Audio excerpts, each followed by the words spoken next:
بسم اللہ الرحمن الرحیم۔ آج میں آپ کی خدمت میں حضرت سلطان العارفین سلطان باہو رحمۃ اللہ علیہ آپ کی بارگاہ میں کوئی بھی بیمار شخص آتا، آپ ان آیات کو پڑھ کر اس کے اوپر دم کرتے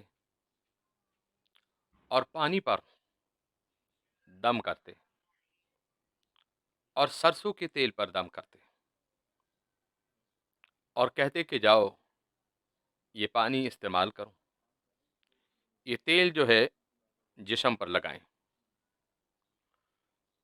اور آپ عموماً جس پانی پہ دم کرتے یا تو وہ پانی بارش کا ہوتا یا پھر وہ پانی سمندر کا ہوتا یا پھر وہ پانی 7 نلکوں کا ہوتا یا وہ پانی 7 مسجدوں کا ہوتا۔ جب حضرت سلطان العارفین سلطان باہو رحمۃ اللہ علیہ کی بارگاہ میں سوال کیا جاتا تو آپ فرماتے کہ ایمان اور اعتقاد کے ساتھ ان آیات کو صبح اور شام 41 مرتبہ صبح اور 41 مرتبہ شام کو آپ پڑھ کر کیسا بھی مریض کیوں نہ ہو، جس کے بارے میں ڈاکٹر یہ کہہ دیں کہ یہ لا علاج ہے، حضرت سلطان العارفین سلطان باہو رحمۃ اللہ علیہ فرماتے ہیں کہ اللہ کے قرآن میں ہر اس چیز کا علاج ہے کہ جس کا علاج پوری دنیا میں نہیں ملتا، اور یہ ہمارا بھی ایمان اور عقیدہ ہے۔ آپ اللہ کے قرآن کو تلاوت کریں، برکت کے لیے تلاوت کریں، اس کی رضا کے لیے تلاوت کریں، اور پھر اسی تلاوت کا جو پانی ہے جس پر آپ دم کرتے ہیں وہ پانی آپ اعتماد اور اعتقاد کے ساتھ آپ وہ استعمال کریں۔ اللہ کے فضل و کرم سے، حضور کی برکت سے، حضور کی آل کے صدقے یقیناً آپ کو شفا ہوگی۔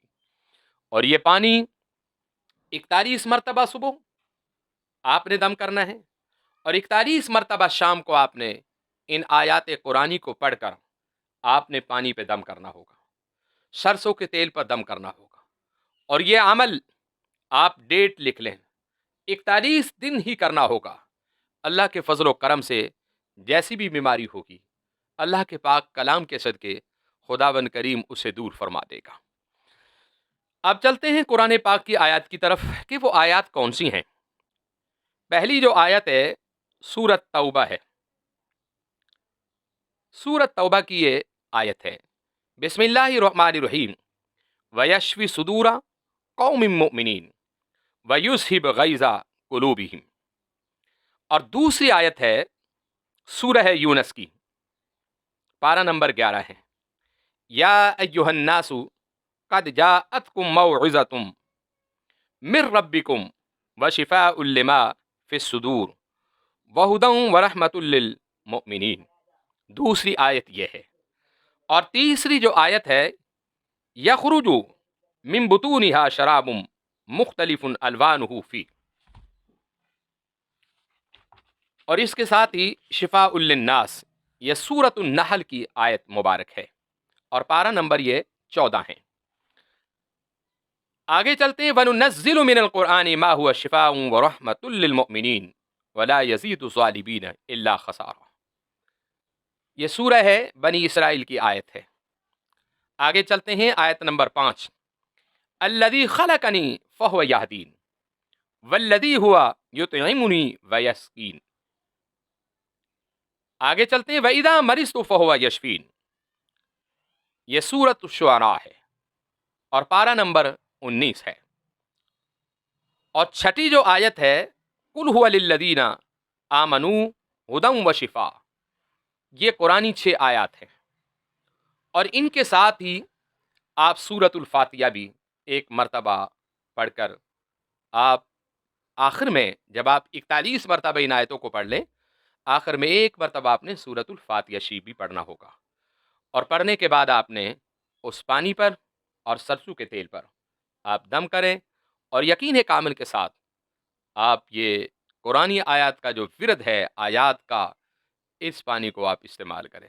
اللہ کے فضل و کرم سے، حضور کی برکت سے انشاءاللہ جیسی بھی مرض ہوگی خدا اسے نجات عطا فرمائے گا۔ وآخر دعوانا الحمدللہ رب العالمین۔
بسم اللہ الرحمن الرحیم۔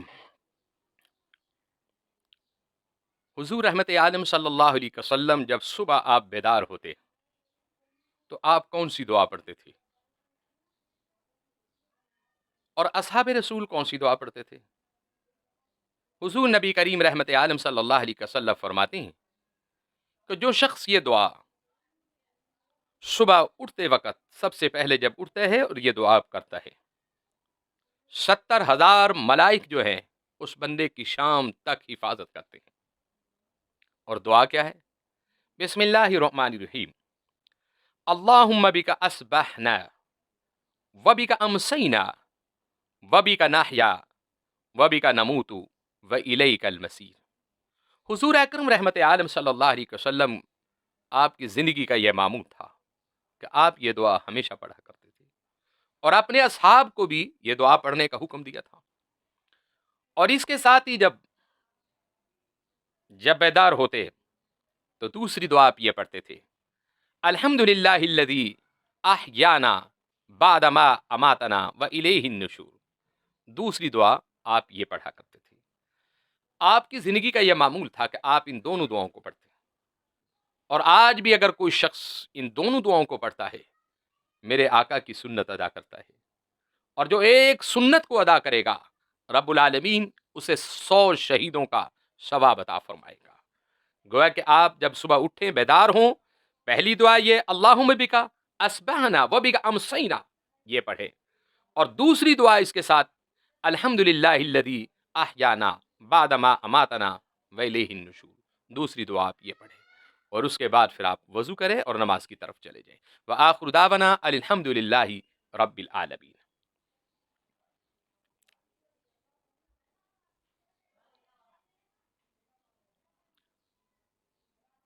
بسم اللہ الرحمن الرحیم۔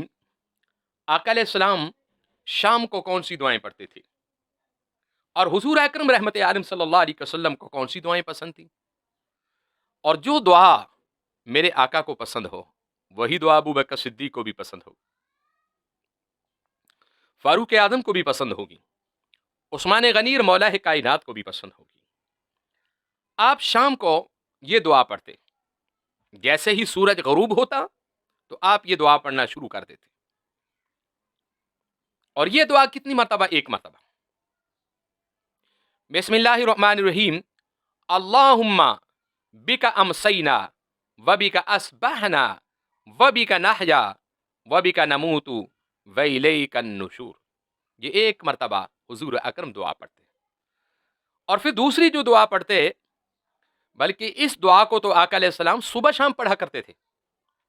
دوسری دعا یہ ہے، اعوذ بکلمات اللہ التامات من شر ما خلق رضیت باللہ رب وبالاسلام دینا وبمحمد نبیا۔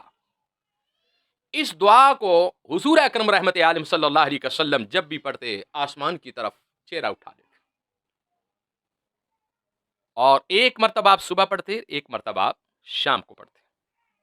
یہ دعا صبح اور شام کی ہے جو آپ کی خدمت میں نے پیش کرتی ہے۔ وآخر دعوانا الحمد للہ رب العالمین۔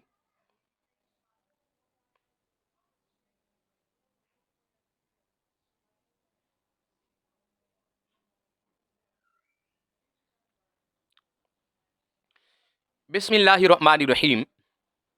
آج آپ کی خدمت میں یہ بتانا چاہتا ہوں کہ اسلامی طریقہ کیا ہے سونے کا۔ اور جب آقا علیہ السلام اپنے حجرہ مبارک میں تشریف لے جاتے، حضور اکرم رحمت عالم صلی اللہ علیہ وسلم، آپ کا بستر مبارک جو تھا کھجوروں کا تھا، کھجوروں کی چٹائی تھی۔ جب آقا لیٹتے اور جب بیدار ہوتے تو آپ کے جسم پر نشان پڑ جاتے۔ یہ میرے آقا کی زندگی تھی۔ حضور اکرم رحمت عالم صلی اللہ علیہ وسلم نے ہمیں ایک طریقہ بتایا، زندگی میں شعور دیا کہ کس طرح آپ نے سونا ہے۔ سب سے پہلے آقا علیہ السلام کا جو فرمان ہے، آپ وضو کریں، وضو کرنے کے بعد آپ نماز پڑھیں، نماز پڑھنے کے بعد آپ زندگی کے معمولات سے فارغ ہو کر آپ سونے کی طرف چلے جاتے۔ آپ ہمیشہ باوضو ہو کر سوتے، اور جب آپ کی بارگاہ میں یہ سوال کیا گیا کہ یا رسول اللہ صلی اللہ علیہ وسلم کہ باوضو ہو کر سونے کا اجر، فرمایا کہ تمہیں اس حالت میں اگر موت بھی آ جاتی ہے، قیامت کے دن تمہیں شہیدوں کی صفوں سے اٹھایا جائے گا۔ یہ میرے رسول کا فرمان ہے۔ اور آقا علیہ السلام جب بھی سوتے تو آپ اپنا رخ جو ہے کعبہ کی طرف کر لیتے، اور یہ سوچ ہوتی کہ جب میری روح پرواز ہو، میرا رخ اللہ کے گھر کی طرف ہو۔ ہم بھی اسی نیت سے سویا کریں۔ اور بہت سارے اولیاء کاملین ایسے بھی گزرے کہ وہ اس ارادے سے سوتے تھے کہ ہماری آنکھ لگے اور خواب میں حضور کا دیدار ہو جائے۔ نہ جانے جاگتے ہوئے دیدار ہوگا یا نہیں ہوگا، لیکن کم از کم سوتے ہوئے حضور کی بارگاہ میں ہماری حاضری لگ جائے۔ آپ کوشش یہ کیا کریں کہ جب آپ نے سونا ہے تو آقا علیہ السلام نے سب سے پہلے جو تعلیم دی، فرمایا کہ بستر کو جھاڑا کرو، اس کو جھاڑ کر سویا کرو۔ یہ بھی حضور کی تعلیم ہے۔ اور باوضو ہو کر سویا کرو، یہ بھی آقا کی تعلیم ہے۔ اور یہ کہہ کر سویا کرو، نہ جانے کہ میری زندگی کی یہ آخری رات ہو۔ یقیناً ایسا ہی ہے۔ بہت ساری شخصیات ایسے گزری کہ رات کو سلامتی کے ساتھ سوئے ہیں، لیکن صبح اٹھنا نصیب نہیں ہوا۔ تو میرے عزیز، میرے بھائیوں، یہ زندگی مختصر ہے۔ باوضو ہو کے سوئیں، بسترے کو جھاڑ کر سوئیں، رخ اپنا کعبہ کی طرف کر کے سوئیں۔ اس طرح اپنا دایاں ہاتھ اپنے سر کے نیچے پیشانی کے رخساروں کے ساتھ اس کو لگا کر سو جائیں، اور دل میں یہ بھی ارادہ رکھیں کہ حضور میں نے آپ کے جلوے دیکھنے ہیں، آپ کا دیدار دیکھنا ہے۔ تو یقیناً جو یہ ارادہ کر کے اور اپنی زبان پر درود و سلام پڑھتے ہوئے سوتا ہے، انشاءاللہ اسے حضور کے جلوے ضرور نظر آئیں گے اور ضرور آقا کا دیدار ہوگا۔ پھر دعا کون سی پڑھنی ہے؟ بسم اللہ الرحمن الرحیم، بسمکا اللہم اموت و احیا، بسمکا اللہم اموت و احیا۔ آپ نے یہ دعا پڑھ کر پھر سو جانا ہے۔ یہ میرے حضور صلی اللہ علیہ وسلم کی زندگی کا معمول تھا۔ اور ایک اور بڑا نقطہ آپ کی خدمت میں پیش کرتا ہوں۔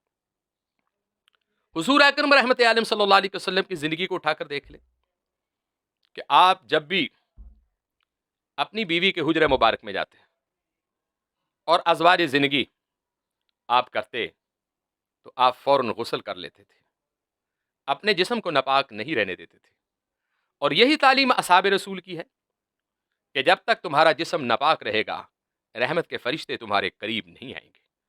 اس لیے فوری طور پر اپنے وجود کو صاف کر لو، اپنے جسم کو صاف کر لو، یہ تعلیم رسول ہے۔